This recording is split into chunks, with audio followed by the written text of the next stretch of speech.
glorifier toi, Seigneur, te fais mettre la vie dans nous, te Parole sous les tropiques. Père, il reste dans nous les cœurs. Parole sous les tropiques. Une émission mensuelle du diocèse anglican de Maurice. La vie dans nous, te parole ne dit mal toi, Père, il reste dans nous les cœurs. Parole sous les tropiques est une émission qui vous est présentée chaque dernier mercredi du mois. Nous, mauvais nature, mais quand même, toi appelle-nous, parce qu'il te content nous glorifier, toi, Seigneur, te fais mettre la vie dans nous, te parole nous dit mal toi, Père, il reste dans nous les cœurs. Amis auditeurs, bonsoir et bienvenue à Parole sur les tropiques. Dimanche dernier, l'Église a célébré la fête de Christ roi. Le Christ est venu pour servir et non pour être servi. Se démarquant de celle des hommes et faisant de sa croix son trône, la royauté du Christ est une exhortation au pardon de soi, dans l'humilité, l'amour et le service, car cette royauté ne vient pas de ce monde. Rappelons que la fête du Christ roi est le dernier dimanche du temps ordinaire. Au programme ce soir, rencontre avec le nouveau recteur de la paroisse de Saint-Thomas Beaubassin, le révérend Éric Luc-Simon. Il nous parlera de sa vision, de ses projets pour sa nouvelle paroisse. C'est le diacre, le révérend Guy Ramène, qui fera une méditation ce soir sur le Christ roi de l'univers.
Au programme ce soir, rencontre avec le nouveau recteur de la paroisse de Saint-Thomas Beaubassin, le révérend Éric Luc-Simon.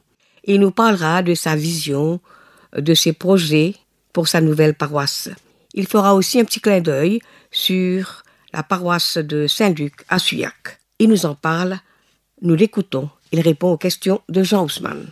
Chers auditeurs, bonsoir. Nous nous réunissons ce soir pour parler à un invité, quelqu'un que nous connaissons bien. C'est le révérend Éric Luc-Simon. Révérend Luc-Simon, bonsoir. Bonsoir Jean et bonsoir à tous les auditeurs de Paroles sur les tropiques. Révérend, vous êtes à la fois curé des paroisses de Saint-Thomas à Beaubassin et de Saint-Luc à Souillac. En sus de ses responsabilités paroissiales, vous présidez aussi l'Anglicaire, un mouvement caritatif au sein du diocèse anglican de Maurice. Nous avons eu l'occasion l'an dernier d'en parler, d'expliquer justement ce que fait ce mouvement caritatif. Ce soir, notre propos, c'est de vous faire parler justement de cette nouvelle paroisse dont vous aviez pris la charge il y a quelques mois, oui, plus précisément au mois de septembre. Le 1er septembre. 1er septembre.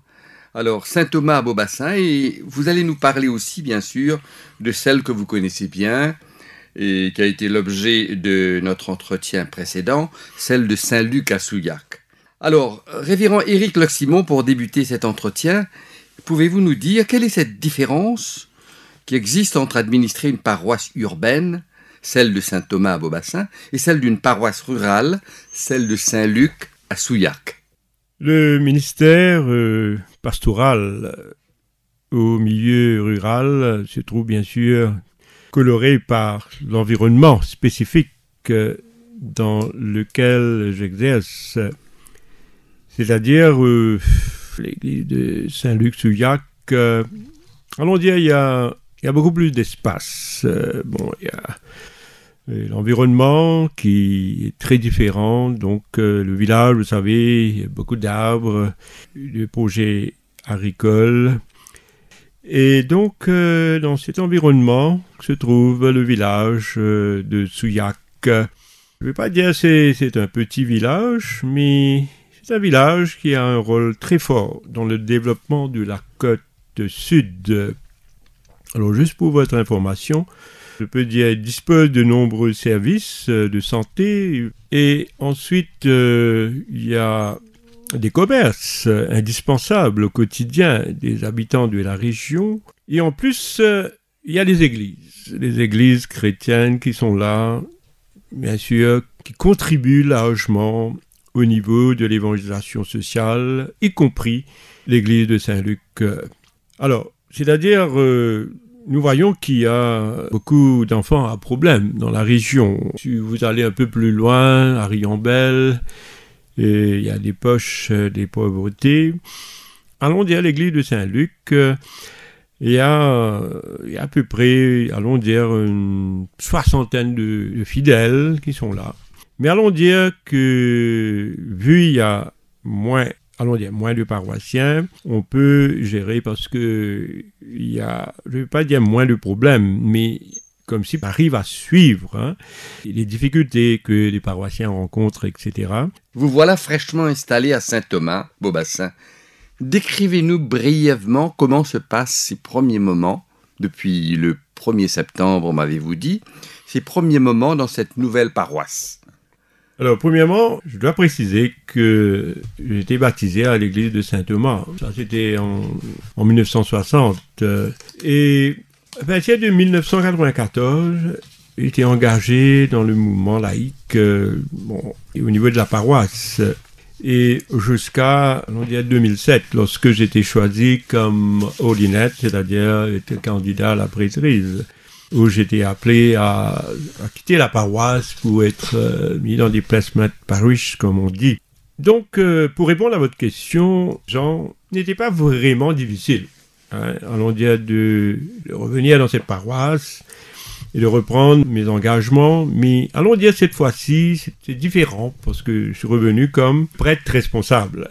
Les données changent, donc le prêtre responsable, et c'est lui, comme vous le savez, qui gère, qui est là pour développer, pour enrichir la vie de la paroisse. Et il y a beaucoup de challenges, beaucoup de défis, comme vous le savez. Bien sûr, j'ai commencé à avoir j'ai pris un temps pour essayer de comprendre un peu la situation actuelle de la paroisse. C'est-à-dire au niveau pastoral, au niveau de l'administration. Pour cela, j'ai dû écouter plusieurs responsables pour ainsi être en mesure de faire un constat. Et de là, bien sûr, de prendre des décisions et la marche à suivre pour que cette paroisse puisse continuer à évoluer dans les différents ministères, etc. Et aussi surtout au niveau des finances, allons dire. Compte tenu, révérend Éric, de vos observations, de ce bilan, que vous aviez fait à votre arrivée. Vous pouvez peut-être nous dire si vous avez de nouveaux défis auxquels vous êtes confrontés. Est-ce que ces défis sont les mêmes que ceux de Saint-André ou alors ce sont des défis qui sont différents? Disons qu'il y a beaucoup, comme je vous ai dit tout à l'heure, vous-même vous m'avez dit, Saint-Thomas peut-être c'est une grande paroisse, hein. Donc il y a à combien estimez-vous les paroissiens? D'après les informations que j'ai pu recevoir sur l'électoral roll, c'est-à-dire ceux qui sont plus de 18 ans, on a à peu près 250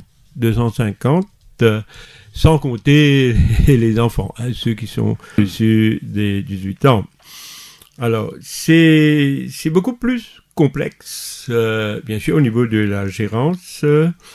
Bon, il y a les ministères qu'il faut développer, qu'il faut voir quel est le problème, qu'est-ce qu'ils ont besoin de formation, Et puis, au niveau du leadership, bien sûr, moi, je veux comme si que ces responsables soient toujours... on est tous sur la même longueur d'onde, hein, comme si on s'accorde, hein, parce que c'est un peu ça. On veut dire le problème qui existe dans les paroisses, quand les responsables ne sont pas in line, hein, avec la direction de l'Église et aussi avec l'autorité qui est le diocèse. Il faut être in line, et il faut répondre à certains appels qui viennent de l'autorité de notre diocèse. Par exemple, être conforme avec le paiement des quotas, etc. Et trouver les moyens pour payer. Et au Bel-Abbeur, je peux dire que le plus gros morceau ici, c'est le cimetière. Il n'y avait pas à 4 bornes. Donc vous avez besoin de gérer aussi le cimetière. Exactement, tout à fait, oui. Exact. Tout ça, ce sont des défis qu'il faut relever par la grâce de notre Seigneur. Révérend, pouvez-vous nous dire, maintenant que dans votre nouvelle paroisse, bien sûr, vous êtes arrivé avec une nouvelle vision, une nouvelle mission et de nouveaux objectifs, hein?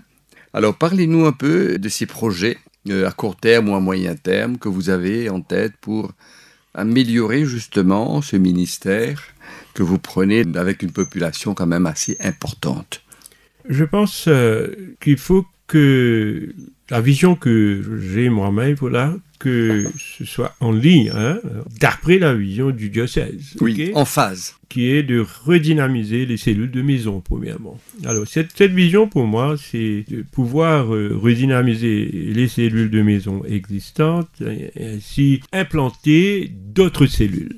D'autres cellules qui va faire un peu un boost, surtout au niveau des paroissiens et qui, peut-être, ne viennent plus ou ne fréquentent plus assez souvent l'église. Alors, on va aller dans les régions de Beaubassin, et surtout à Beaubassin, peut-être en parenthèse, je peux dire qu'il y a beaucoup de poches de pauvreté aussi, hein. Alors, ces cellules de maison vont nous permettre d'entrer dans ces régions et pouvoir constater dans la région qu'est-ce qu'il faudra faire, par exemple... s'il y a des fléaux, parce que l'église, c'est tout à fait en dehors, hein. C'est pas uniquement dans les 4 murs de l'église qu'il faut qu'on travaille, mais c'est beaucoup plus en dehors, hein. L'église de Saint-Thomas doit être une église phare, qui doit éclairer ces régions, probablement de même façon, disons, par exemple, il y a actuellement, les lundis en 15, on accueille les personnes en difficulté, les SDF, à venir à l'église. Alors, on a un temps avec eux à l'église, et un temps de prière, partage de la parole, et bon, il y a à peu près une 40aine de personnes qui viennent. Et ensuite, on leur donne un repas chaud. Alors, je pense que c'est très bien, mais il faut améliorer. Hein, peut-être, là, on le fait tous les 15 jours, il faudra le faire toutes les semaines. Alors, mais j'ai des projets aussi, comme l'évangélisation sociale pour les enfants. Alors, parce que moi, j'ai un petit penchant pour les enfants, et j'aime bien les enfants, j'aime bien travailler avec les enfants, et surtout avec les différentes organisations comme Samaritan Purse, allons dire même Anglicare, pourquoi pas apporter à ces enfants un soulagement, une aide, où on va cadrer ces enfants qui sont vraiment dans le besoin. Et ensuite, un des projets qui va venir, allons dire au 1er janvier, on va commencer ce projet où on va fêter les 175 ans de l'église de Saint-Thomas. Un bel anniversaire, quoi. Voilà. On va pas dire une vieille église, mais une église qui a eu beaucoup d'expérience, une église qui a évolué. Alors, et cette église est là, non pas comme un bâtiment, mais comme une communauté de foi, d'amour et d'espérance. Alors, c'est cela que, après 175 ans, qu'il faut peut-être revoir certaines choses, faire des rencontres, faire des retraites, faire des levées de fonds, et faire des activités à chaque niveau avec les jeunes, les enfants, la chorale. Alors la grande célébration sera le 6 juillet 2025. Ça sera la grande célébration. Donc, comme je vous dis, il y a du pain sur la planche. Vous avez certainement évoqué beaucoup de choses, révérend. Pour conclure ce court entretien, révérend, auriez-vous un mot spécial pour ces deux paroisses anglicanes, de Saint-Thomas d'une part et de Saint-Luc d'autre part? Alors moi, j'allais dire persévérance. Persévérance parce que nous relevons beaucoup de défis actuellement. Et pour ces deux paroisses, donc, persévérer dans la foi, en quelques mots. Très bien. Continuer à persévérer. Donc, vous demandez justement une persévérance pour que l'Église puisse avancer dans sa mission d'évangélisation. Exactement. Alors, merci révérend Éric Loc-Simon d'être venu au micro de Paroles sous les tropiques pour nous parler de ces paroisses de Saint-Luc et de Saint-Thomas et de leur avancée respectives en termes du ministère de la foi. Bonne chance dans vos nouvelles responsabilités. Nous profitons de ce moment pour vous souhaiter à tous un temps fort de l'Avent en marche vers notre grande fête de Noël. Alors, merci encore, révérend Loc-Simon, de venir partager justement votre expérience de ces deux paroisses. Bonne soirée. Merci Jean et que le Seigneur vous bénisse tous. Merci beaucoup.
C'est le diacre, le révérend Guy Ramen, qui fera une méditation ce soir sur le Christ, roi de l'univers. Il fait référence à l'évangile de Jean, au chapitre 18, les versets 33 à 37, que voici. Pilate demande à Jésus, « Es-tu le roi des Juifs ?» Jésus répondit, « Est-ce de toi-même que tu dis cela, ou d'autres te l'ont dit de moi ?» Pilate répondit, « Moi, suis-je juif ? Ta nation et les principaux sacrificateurs t'ont livré à moi. Qu'as-tu fait ? Mon royaume n'est pas de ce monde, répondit Jésus. Si mon royaume était de ce monde, mes serviteurs auraient combattu pour moi, afin que je ne fusse pas livré aux Juifs. Mais maintenant, mon royaume n'est point d'ici-bas. Pilate lui dit, « Tu es donc roi ?» Jésus répondit, « Tu le dis, je suis roi. Je suis né et je suis venu dans le monde pour rendre témoignage à la vérité. Quiconque est de la vérité, écoute ma voix. » Évangile du Christ. Louange au Christ notre Seigneur. Écoutons à présent la méditation du révérend Guy Ramen. Chers amis de la radio, auditeurs du Christ, bonsoir. Dimanche dernier, nous avons célébré la fête Christ-Roi nous avons célébré la royauté de notre Seigneur Jésus-Christ. Traditionnellement, chaque dernier dimanche de l'année liturgique, nous célébrons donc Christ roi. Donc ce soir, nous allons voir ensemble d'où vient la racine de cette royauté de notre Seigneur Jésus-Christ. Si nous ouvrons dans l'Ancien Testament, dans le livre du prophète Ésaïe, chapitre 9, le verset 9, qui nous dit « Voici, ton roi vient, juste, victorieux, sur un âne pour délivrer son peuple. » Ça, c'est la première chose. Et ensuite, lorsque nous continuons à suivre l'histoire de l'Ancien Testament, nous arrivons au moment où les mages sont appelés par le roi Hérode, justement pour confirmer s'il y a un nouveau roi qui est né quelque part, à Bethléem. Et qu'est-ce qu'il y avait dans leur bagage, dans leur coffre? Il y avait d'abord l'encens, symbole du culte. Il y avait aussi la myrrhe, symbole du deuil et de la mort. Mais aussi, ce qui nous intéresse en ce jour où nous célébrons Christ roi, il y avait de l'or. L'or qui symbolise la royauté. Donc déjà, les mages, qui étaient des païens, ils ont déjà préfiguré la foi des païens. Eux, païens, ils ont tout de suite reconnu leur royauté de notre Seigneur Jésus-Christ en l'adoration, en offrant à l'enfant de l'or. Et ensuite, le roi grandit, il se fait baptiser dans une eau boueuse de la rivière du Jourdain. Après son baptême, le roi, qui appelle des simples pêcheurs, des pêcheurs de poissons, pour devenir ses plus proches collaborateurs. Et dans sa vie, dans sa mission, le roi, un jour lorsqu'il marchait, quelqu'un qui lui dit « Je vais te suivre ». Et voici la déclaration que Jésus-Christ a faite. « Les oiseaux ont des nids, les renards de tanières, mais le Fils de l'homme n'a pas où reposer sa tête. » Et c'est ainsi que nous voyons donc que ce roi qui est venu, il n'est pas resté dans son palais, il n'est pas resté dans son château, dont il n'avait pas de palais ni château, mais il a passé toute sa vie à être proche de son peuple. Un roi, finalement, la veille de sa mort, le jeudi saint, un roi serviteur, un roi qui vient, qui prend une serviette autour de ses reins et qui commence à laver les pieds de ses disciples. Un roi qui n'est pas venu pour être servi, mais qui sert déjà son peuple. Et finalement, un roi qui se laisse traîner devant la cour de la justice de son pays. Ou dimanche dernier, lorsque nous avons lu l'Évangile, nous voyons que Hérode, qui pose la question à Jésus-Christ, es-tu le roi des Juifs? Et c'est là, Jésus-Christ, dans tout ce qu'il est, sa façon de répondre, et il dit à Pilate, tu lui dis, je suis le roi des Juifs. Un roi qui a connu le chemin de la souffrance, qui a connu le chemin de la croix, à coups de fouet, flagellé, saigné, jusqu'à arriver au lieu du crâne, là où l'a crucifié. Un roi, normalement, il possède, ou la reine possède la couronne, et la couronne est ornée d'or, d'épis, de diamants et de toutes sortes de bijoux. Le roi, Jésus-Christ, le roi de l'univers, lui, il a été couronné d'une couronne d'épines. Et c'est là la moquerie de ceux qui le crucifiaient. Alors, quand on finit de lire tout ça là, quand on finit d'apprendre tout ce man d'affaires-là, dans la vie de Jésus-Christ, qui est le roi de l'univers, qui nous est capable de déduire? D'abord, il appelle-nous à reconnaître sa royauté. Et deuxièmement, à reconnaître l'humilité. Quand les types lavent les pieds de ce man d'apôtre, particulièrement de Pierre, Pierre dit non, pas toi qui peux laver les pieds, maître. Et c'est là que Jésus t'a dit, si moi pas lave les pieds, tu n'as pas pour gagner part avec moi. C'est-à-dire, si tu n'as pas reconnaître mon humilité, mon abaissement, tu n'es pas pour capable de gagner part avec moi. Alors, quel exemple qui, cet évangile, ce passage, cette fête, Christ roi de l'univers, qui est l'exemple qu'il a envie de nous? Il a envie de nous, à chacun de nous, d'abord, à chacun de nous, Il a envie de nous l'exemple de cette humilité. Un roi qui humble, un roi qui n'a accepté sacrifier, un roi qui n'a accepté abaisser. Quand une finit adresse à nous, il adresse surtout maintenant à tous ceux qui le roi, à tous ceux qui n'ont pas de fonction, à tous ceux qui sont en autorité. Pour lui dire, oui, nous servir avec autorité, mais avec une autorité saine. Une autorité qui reflète l'amour, une autorité qui reflète la dignité humaine. Et c'est là que nous sommes capables d'apprendre de Jésus-Christ. Comment hier, nous sommes capables de gérer bonnes affaires quand nous sommes en autorité ou bien nous sommes simples. Alors, qui l'évangile de ce que nous fait tendre, il apprend nous pour qu'il nous capable, déjà, quand nous rentrons dans une nouvelle année liturgique, et nous prend ce qui Jésus de nous comme exemple. Reconnaître, m'aurait dit, reconnaître sa royauté et reconnaître que Jésus l'y remplit d'humilité. Alors, à nous ici, pareil, dans tous les services qui nous est là, dans tous ces qui fonctionnent qui nous peut faire, dans quelles que soient nos positions, nous ici, nous appeler à servir avec humilité.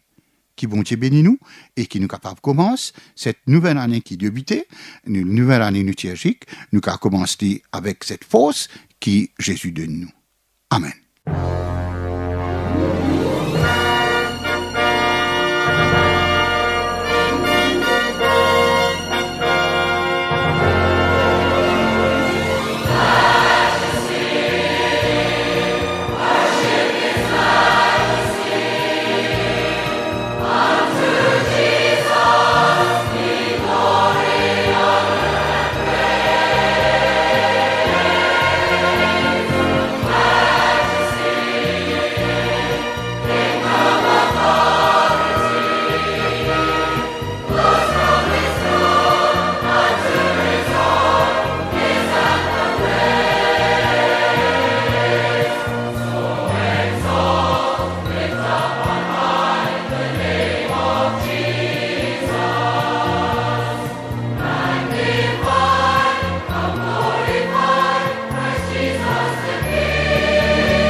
La fête du Christ roi est le dernier dimanche du temps ordinaire.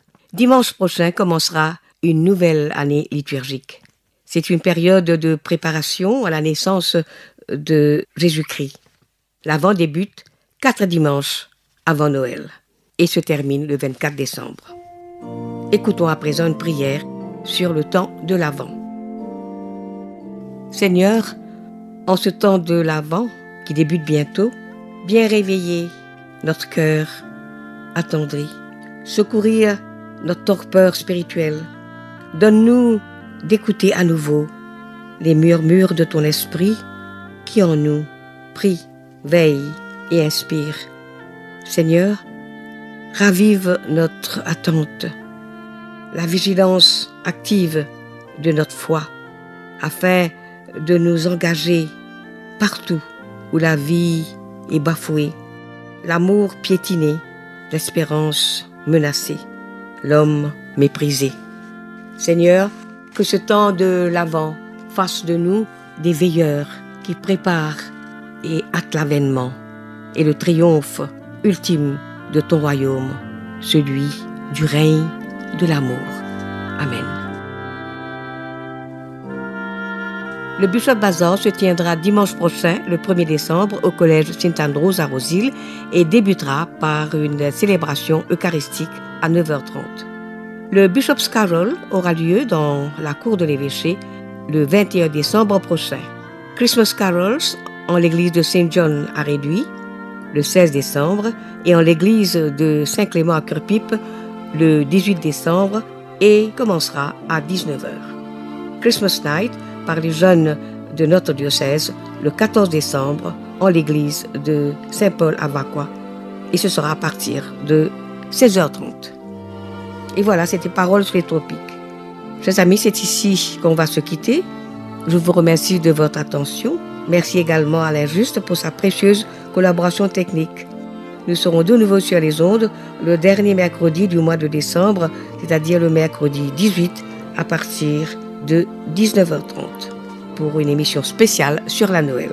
En attendant, nous vous disons au revoir, que ce temps de l'Avent soit un temps béni pour chacun de nous.